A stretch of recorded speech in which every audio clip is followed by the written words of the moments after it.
Good morning, everyone. Today we will discuss some questions on average. So, first question is the average weight of 10 members of a group was 65 kg. Two of them with weight 40 kg and 50 kg left the group and were replaced by two new members with weight 45 kg and 55 kg respectively. Find the new average after this replacement. तो first of all average का जो formula है वो होता है सम upon number, ठीक है, और यहीं से सम का फॉर्मूला आ जाता है एवरेज इनटू नंबर। ये दो चीजें आपने याद रखनी है। अब हम आते हैं फर्स्ट क्वेश्चन पे। तो 10 लोगों का एवरेज वेट 65 kg है। इट मीन्स सम कितना हो गया, एवरेज इनटू नंबर। एवरेज है 65 और नंबर है 10, तो सम हो गया 10 लोगों के वेट का 650 kg, ठीक है। अब 650 kg में से दो लोग बाहर चले गए, दो लोगों ने ग्रुप छोड़ दिया। 40 kg उनका वेट था, 40 kg और 50 kg। तो हम ये वाला जो वेट है ये टोटल वेट में से माइनस कर देंगे, 40 प्लस 50, और जो नया वेट है, नया वेट था जो दो नए लोग आए हैं उनका, वो था 45 kg और 55 kg। ये हम ऐड कर देंगे, तो ये आ जाएगा 45 प्लस 55। तो टोटल कितना आ गया, 650 माइनस 90 प्लस 100 मीन्स फाइनली आ जाएगा 650 प्लस 10, यानी कि टोटल में 10 kgs वेट इंक्रीज हो रहा है, तो ये आ जाएगा 660 kg। तो एवरेज का फॉर्मूला होता है सम अपॉन नंबर। तो सम आ गया 660, टोटल मेंबर्स 10 ही लोग हैं, पहले भी 10 ही थे और 10 ही लोग अभी भी हैं, तो 10 से आप डिवाइड करेंगे तो ये आ जाएगा 66। तो ये आ गया आपका नया एवरेज, ठीक है। ये है हमारा ट्रेडिशनल मेथड जिससे हम एवरेज सॉल्व करते हैं।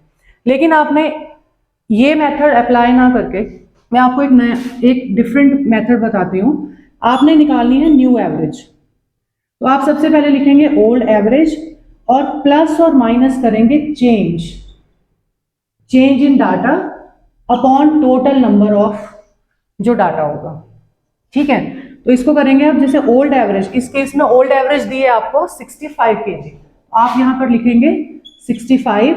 अब आपने निकालना है चेंज, यहाँ पे प्लस और माइनस दोनों साइन है, तो चेंज आएगा। आपने सिर्फ ये 60, इस 650 की अब हमें जरूरत नहीं है, आपने सिर्फ चेंज यानी कि जो डाटा बाहर जा रहा है और जो डाटा अंदर आ रहा है, यानी कि 40 प्लस 50 माइनस और प्लस 45 प्लस 55 यानी कि माइनस 90 प्लस 10। अब यहां पर जब आप इसको सॉल्व करेंगे तो ये आएगा प्लस 10, यानी कि आपके जो डाटा में चेंज आया वो आया प्लस 10 का। अब जो चेंज में साइन आएगा वही साइन आप यहाँ यूज करेंगे, यानी कि डाटा इंक्रीज हो रहा है 10 से। कितने लोगों का, 10 लोगों का। आंसर आ जाएगा 65 प्लस 1 इज इक्वल टू 66। ये शॉर्ट ट्रिक है इस तरह के क्वेश्चंस को सॉल्व करने की, ठीक है। फिर हम आते हैं सेकेंड क्वेश्चन पे। सेकेंड क्वेश्चन है कि the average marks of 15 students of class was increased by 3 when 3 of them with marks 70, 20 and 60 were replaced by X, Y and Z. Find the average of X, Y and Z.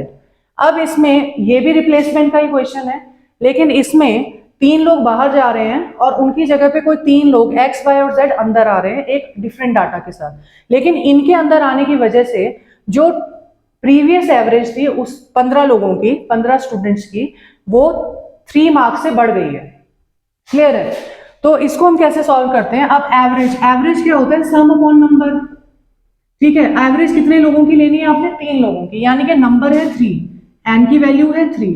अब आपको निकालना है सम, ठीक है। तो सम, अब सम आपने कैसे निकालना है कि जो पुराना डाटा दिया है वो हमेशा ऐड होगा। पुराना डाटा था 70, 20 और 60, तो इसका हम सम करेंगे 70 प्लस 60 प्लस 20, ये हो जाएगा आपका 150, ठीक है। अब ये जो पुराना डाटा है इसमें हमने अब जो ये नए लोग हैं इनके आने से एवरेज इंक्रीज हो गई है। इसका मतलब इन 150 का जो टोटल है इससे ज्यादा का टोटल है इनका। तो टोटल कितना ज्यादा है, आप प्लस करेंगे कितना, हर मेंबर के 3 मार्क्स एवरेज में बढ़ गए हैं, लेकिन कितने लोग हैं, 15 लोग हैं, तो आप 15 से मल्टीप्लाई करेंगे एवरेज के चेंज को, तो कितना आ जाएगा 150 प्लस 45, यानी कि नया डाटा आ गया आपका 195।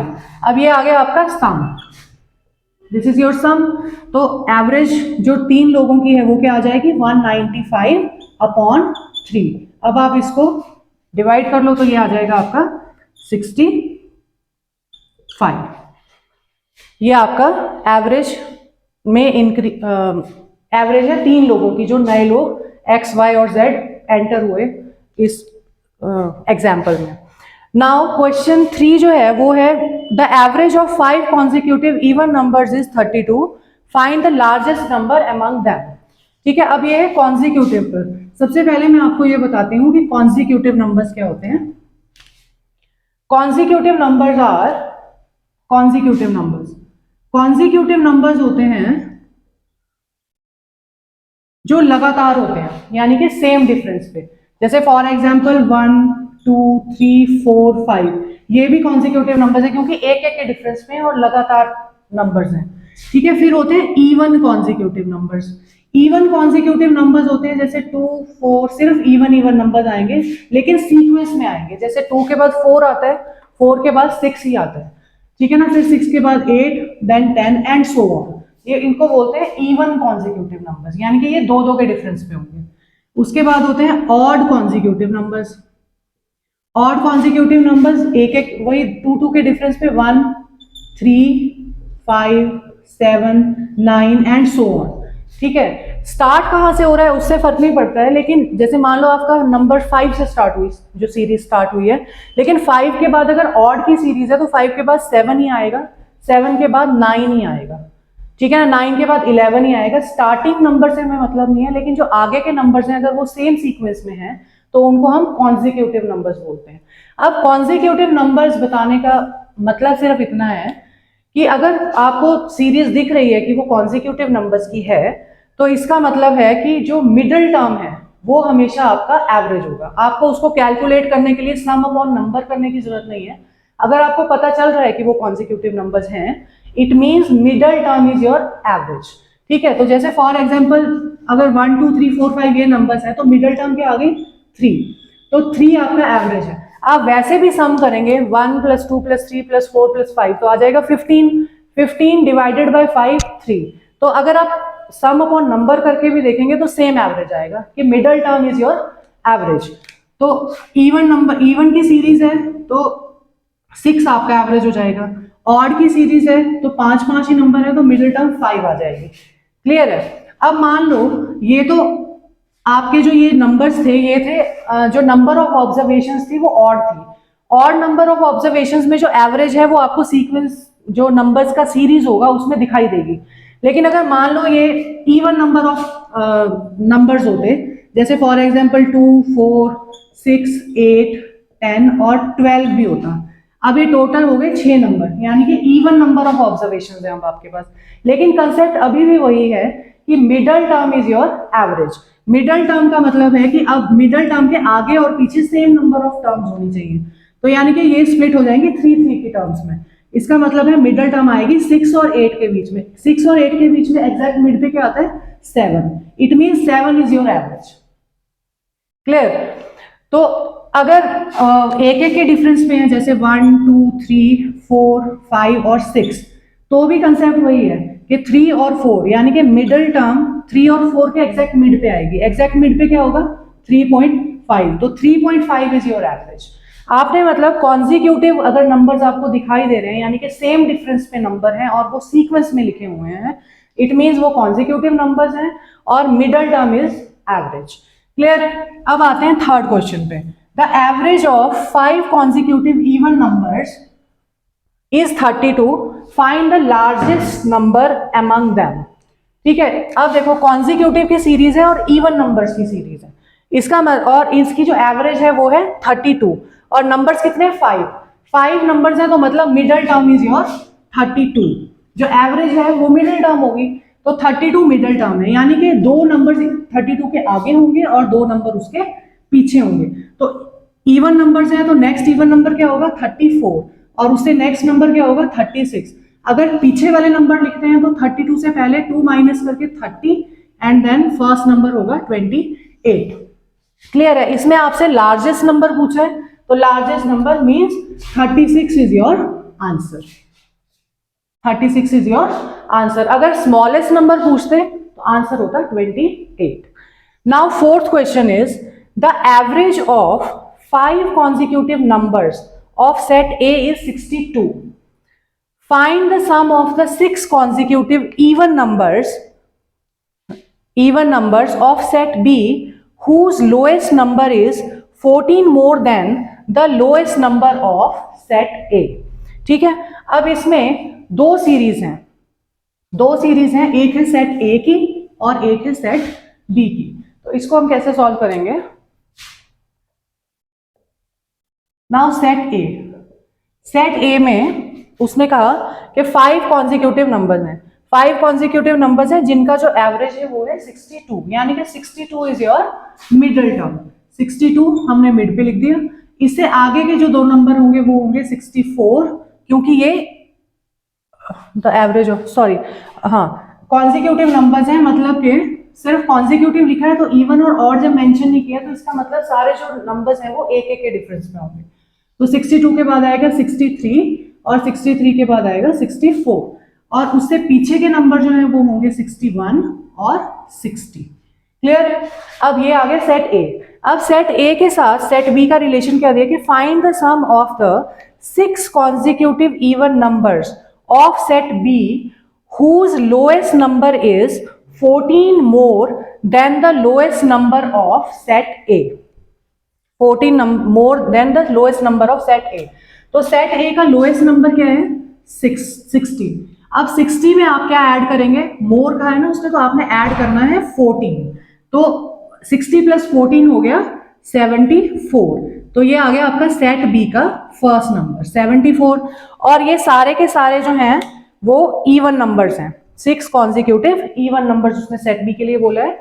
तो 74 के बाद आएगा 76, then 78, then 80, 82 and 84। 1 2 3 4 5 6 even numbers for set B. अब उसने कहा है कि इन सबको आपने सम करना है, इसका आपने सम बताना है। तो जब आप इनको प्लस करेंगे तो इसका सम आएगा 74, 76, 78, 80, 82 और 84। ये आ जाएगा 4 + 6 10, 10 20, 24, 2 14, 21, 21 प्लस 24 और 2, ये आ जाएगा आपका 5 4, यानी कि 454 जो है वो आपका आंसर होगा, सम होगा इनका 6 डिजिट्स का। क्लियर है? उसके बाद है आपका next question. A cricketer has certain average for 9 innings. In the 10th inning, he scores 100 runs, thereby increasing his average by 8 runs. His new average is. ठीक है, तो इस क्वेश्चन को हम कैसे सॉल्व करेंगे? क्वेश्चन नंबर 5 को इसको कैसे सॉल्व करेंगे हम कि 9 इनिंग्स में कुछ एवरेज है, ठीक है ना? 9 इनिंग्स यानी कि जब उसने 9 मैचेस खेले तो उसकी कुछ एवरेज थी, वो इनिशियल एवरेज आपको दी नहीं है। तो इनिशियल एवरेज को हम x ले लेंगे। इनिशियल एवरेज है x और उसने मैचेस कितने खेले हैं? 9, यानी कि एवरेज हो गया आपका x और नंबर ऑफ मैचेस हो गए 9। तो टोटल सम कितना हो गया रन्स का? 9x, 9 × x, ठीक है ना, 9x। अब उसने कहा कि जब उसने 10th इनिंग खेली तो उसने उसमें 100 रन्स बनाए, 100 रन्स बनाए, यानी कि अब उसका 10th इनिंग के बाद आफ्टर 10th इनिंग उसकी जो सम है रन्स का, दैट इज 9x + 100। ठीक है, अब ये जो 9x + 100 है वो 10th, लेकिन जो 10th इनिंग खेलने के बाद उसकी जो एवरेज है वो 8 रन से इंक्रीज हो गई। इसका मतलब उसकी जो एवरेज है वो नई एवरेज वो कितनी हो गई? x + 8, यानी कि और x प्लस 8 एवरेज हो गया और अब नंबर कितना है 10, तो यानी कि यहाँ पे सम कितना हो जाएगा x प्लस 8 इंटू एन, यानी कि 10। यानी कि अब ये जो फर्स्ट इक्वेशन है और ये जो सेकंड इक्वेशन है ये दोनों सेम नंबर ऑफ रन्स की है, ठीक है ना। तो आप इनको इक्वेट करेंगे, जब इनको आप इक्वेट करेंगे तो ये आ जाएगा 9x plus 100 is equals to x plus 8 into 10। अब यहां से आपको x की वैल्यू मिल जाएगी 9x plus 100 is equals to 10x plus 80। Now x is equals to, x की टर्म्स एक तरफ ले लो और कॉन्स्टेंट्स एक तरफ, तो आ जाएगा 20। तो इनिशियल जो एवरेज था दैट इज 20, ठीक है। लेकिन उसने पूछा न्यू एवरेज क्या है, तो न्यू एवरेज यानी कि 10th इनिंग के बाद उसकी जो एवरेज है वो 10th इनिंग के बाद उसकी जो एवरेज है वो थी x प्लस 8, यानी कि 20 प्लस 8 इज इक्वल्स टू 28। तो ये थे कुछ क्वेश्चंस एवरेज पे। अब मैं आपको nth टर्म्स के लिए कुछ फॉर्मूलाज डिस्कस करूंगी आपके साथ। जैसे फॉर एग्जांपल आपने एवरेज निकालना है फर्स्ट 84 नंबर्स नेचुरल नंबर्स का, ठीक है ना। Average of first 84 natural numbers, ठीक है। तो एवरेज का फॉर्मूला तो वही है सम अपॉन नंबर, लेकिन अब ऑब्वियस ही बात है 1 से लेके 84 मतलब 84 नंबर्स को आप सम नहीं कर सकते हो, वो पॉसिबल नहीं है, ठीक है ना। सम नहीं कर सकते हो, अपॉन 84 ही करेंगे आप, क्योंकि 84 टर्म्स हैं। लेकिन इस केस में आपने करना क्या है, इसके लिए सिंपल एक फॉर्मूला होता है average of N natural numbers, average of N natural numbers, ठीक है ना। N natural numbers, first N natural numbers, इसका फॉर्मूला आ जाएगा n प्लस 1 अपॉन 2। आपने कुछ नहीं करना है, 84 नंबर्स दिए हैं, आपने उसमें n की वैल्यू 84 पुट करनी है, 84 प्लस 1 अपॉन 2, ये हो जाएगा 85 अपॉन 2 मीन्स 42.5। 42.5 ये आ गया average of first N natural numbers. इसके बाद आता है if you are given first N natural odd numbers, ठीक है। Average of first N odd numbers, ठीक है। तो इसका सीधा सा कंसेप्ट है कि आपने जो n टर्म्स है वही आपका nth टर्म जो है वही आपका एवरेज है, ठीक है। अगर फर्स्ट 50 ऑड नंबर्स की आपने एवरेज निकालनी है तो 50 इज ओनली आंसर, ठीक है, 50 इज द आंसर। उसके बाद आता है average of first n even numbers, तो वो आ जाएगा आपका n प्लस 1। ये स्टैंडर्ड फॉर्मूलाज हैं, ये आपने एज इट इज लर्न करने हैं। उसके बाद आएगा आपका average of squares of first N natural numbers, तो इसका फॉर्मूला आ जाएगा n plus 1 into 2n plus 1 upon 6। अब आप कहेंगे स्क्वेयर्स ऑफ, जैसे फॉर एग्जांपल आपको सीरीज दी है 1 4 9 16 and so on up to 100, ठीक है।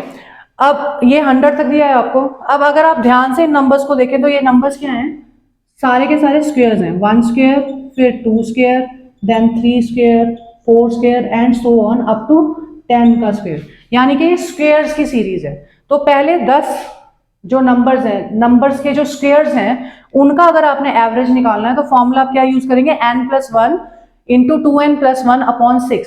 लेकिन अब बात यह है कि आपने n की वैल्यू क्या पुट करनी है, यहाँ पे n की वैल्यू, तो आपने n की वैल्यू पुट करनी है 10 ना कि 100, क्योंकि जो सीरीज है वो n स्क्वेयर की सीरीज है, इसलिए आपने वैल्यू भी n की ही पुट करनी है, यानी कि जो लास्ट डिजिट जो भी दिया होगा उसको आपने चेक करना है कि वो कौन से नंबर का स्क्वायर है, देन आपने वही नंबर पुट करना है जिसका वो स्क्वायर है, ना कि उसका स्क्वायर। अगर आप स्क्वायर पुट करेंगे, जैसे मान लो आप 10 की जगह 100 पुट करेंगे, इट मीन्स आपने 100 स्क्वायर तक की सीरीज का एवरेज निकालना है।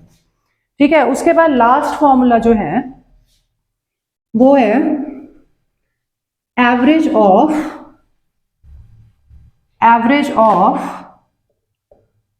Cubes of n natural numbers. ये फॉर्मूला होता है आपका n into n plus 1 whole square upon 4।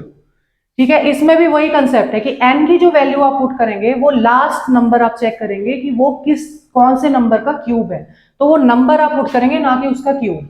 Clear है, क्योंकि n क्यूब की सीरीज होगी। ठीक है, जैसे कि लास्ट नंबर मान लो 1000 दिया हुआ है आपको, ठीक है, तो 1000 जो है वो 10 का क्यूब है, तो आप पुट करेंगे n इज इक्वल्स टू 10, ना कि 1000 अगर आप पुट कर रहे हैं इसका मतलब आप 1000 का क्यूब पुट कर रहे हैं। क्लियर है, ओके, थैंक यू।